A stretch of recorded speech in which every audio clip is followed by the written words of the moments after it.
जय श्री राधे। आप सभी का स्वागत है भक्ति ज्ञान कर्म योग जय यूट्यूब चैनल पर। तो आज का टॉपिक है वेद परिचय। तो सबसे पहले देखिए, वेद जो है कि ज्ञान का स्रोत है और इसकी संख्या 4 है। ऋग्वेद, यजुर्वेद, सामवेद, अथर्ववेद और 4 उपवेद भी हैं। उपवेद की भी संख्या 4 ही है। ठीक है, अब हम लोग इसे विस्तार से देखते हैं। भारत का सर्वप्राचीन धर्म ग्रंथ वेद है, जो कि ज्ञान का स्रोत है और इसके संकलनकर्ता महर्षि कृष्ण द्वैपायन वेदव्यास को माना जाता है। ऋग्वेद जो है ये सबसे प्राचीन वेद है। इसमें देवताओं की स्तुति है। यजुर्वेद में यज्ञ और कर्मकांड की विधियां हैं। सामवेद में संगीत और गायन मंत्र है। अथर्ववेद में चिकित्सा विज्ञान है। ठीक है, और जादू टोना का भी वर्णन है।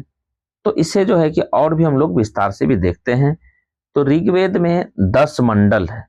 ठीक है, इसमें जो है ऋग्वेद में 10 मंडलों की संख्या दिया गया है और इसके साथ ही सूक्त जो है 1028 है। ऋचाएं 10,462 है। इंद्र के लिए 250 ऋचाएं का वर्णन किया गया है इसमें, 250। इसके बाद फिर जो है कि अग्नि के लिए 200 ऋचाओं का प्रयोग किया गया है। यह ज्ञान और भक्ति का वेद है। इसमें देवताओं के ऋचाओं का स्रोत है ये ऋग्वेद। इसके बाद ऋषि विश्वामित्र द्वारा रचित ऋग्वेद के तीसरे मंडल में सूर्य देवता सावित्री को समर्पित प्रसिद्ध गायत्री मंत्र जो है इसी वेद में है। गायत्री मंत्र का वर्णन ऋग्वेद में ही है और ये तीसरे मंडल में। दूसरे से 7वें मंडल को प्राचीन मंडल या वंश मंडल भी कहा जाता है। चौथे मंडल में कृषि संबंधित वर्णन है। 9वें मंडल में 144 सूक्तों में सोम का वर्णन है और 7वें मंडल में वरुण को समर्पित है ये।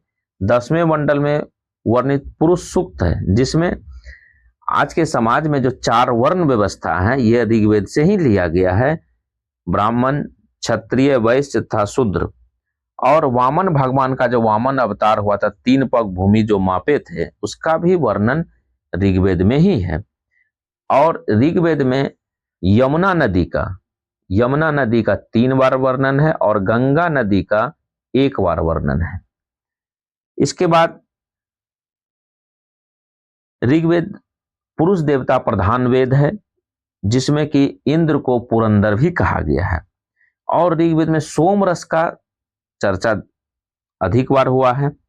ऋग्वेद का जो ब्राह्मण ग्रंथ है वह ऐत्रेय एवं कौशिकी। वेद का कई शाखाएं हैं। सकल शाखाएं ऋग्वेद से जुड़ी हुई जीवित शाखा है और ऋग्वेद का उच्चारण या ऋचा को पढ़ने वाले को होत्री या होता कहा जाता है। ऋग्वेद का उपवेद जो है आयुर्वेद है।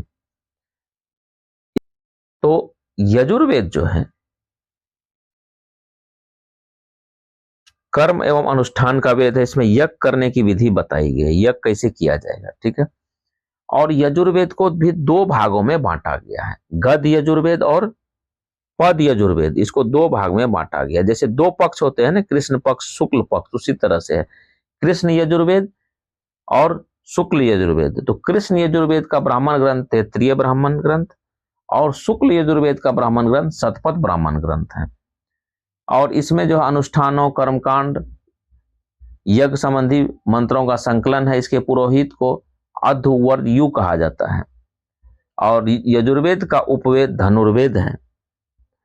इसके बाद आता है सामवेद, तीसरा वेद।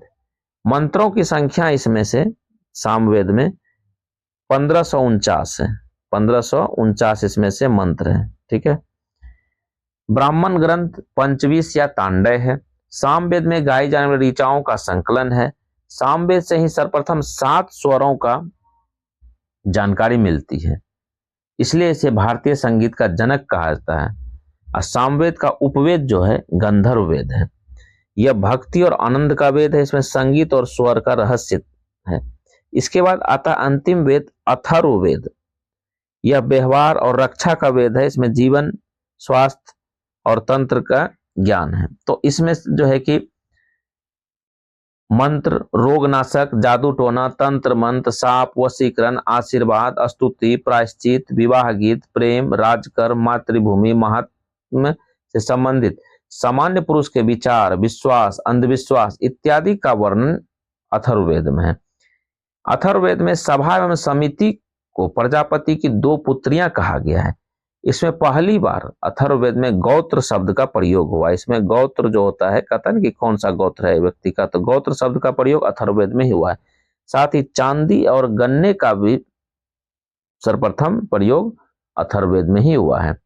अथर्ववेद का कोई अरण्यक ग्रंथ नहीं है। अब अरण्यक ग्रंथ क्या होता है? ऋषियों द्वारा जंगलों में रचनाएं जो की जाती है उसी को अरण्यक ग्रंथ कहा जाता है, और यह दार्शनिक रहस्य परिपूर्ण होता है। अरण्यक ग्रंथ की संख्या 7 है। इसके साथ ही इसका जो है कि शाखा शौनक और पेपलाद है। अथर्ववेद का उपवेद जो है अर्थवेद है। वेदों को भली भांति समझने के लिए इसके आधार रूपी 2 स्तंभ हैं। एक है दार्शनिक स्तंभ और एक है वेदांग स्तंभ। तो दार्शनिक स्तंभ में दर्शन शास्त्र है। दर्शन शास्त्र 6 है, वेदांग भी 6 है। अर्थात वेद को समझने के लिए ये 6 और दर्शन शास्त्र 6 और 6 वेदांग भी समझना है। तो 6 दर्शन शास्त्र कौन कौन से हैं? वेद को समझने के लिए 6 + 6 ध्यान रखें। तो 6 दर्शन शास्त्र है, ठीक है। मीमांसा दर्शन, वेदांत दर्शन, न्याय दर्शन, वैश्विक दर्शन, सांख्य दर्शन और योग दर्शन। 6 वेदांग भी है। शिक्षा, कल्प, व्याकरण, निरुक्त, छंद, ज्योतिष। 6 शास्त्रों को षट दर्शन के रूप में जाना जाता है। हिंदू धर्म में शास्त्र एक विशेष विषय पर लिखी गई पुस्तक को कहते हैं। हिंदू धर्म में 52 शास्त्रों की चर्चा की गई है। इसके साथ ही हम लोग इसको भी देख लेते हैं। यहां पे एक जगह पे दे दिए हैं कि जो ऋग्वेद है इसके पुरोहित कौन है? ऋग्वेद का पुरोहित होत्री है, और उपवेद आयुर्वेद है। ब्राह्मण ग्रंथ जो है ऐत्रेय और कौशितकी है। उपनिषद का भी है। उपनिषद के बारे में नेक्स्ट वीडियो में चर्चा करेंगे। सामवेद का जो पुरोहित है उद्गता कहा जाता है। इसका उपवेद जो है कि गंधर्व वेद है। ब्राह्मण जैमिनी या तांडय है। यजुर्वेद का पुरोहित अध्वर्य है। इसका उपवेद धनुर्वेद है। अथर्ववेद का पुरोहित ब्रह्मा है, और इसका उपवेद अर्थवेद है। महत्वपूर्ण जानकारी के लिए भक्ति ज्ञान कर्म योग जय यूट्यूब चैनल से जुड़े रहें, और जय श्री राधे। आप लोग इस वीडियो को पूरी से पूरी देखें और अन्य लोगों के बीच शेयर करें। धन्यवाद।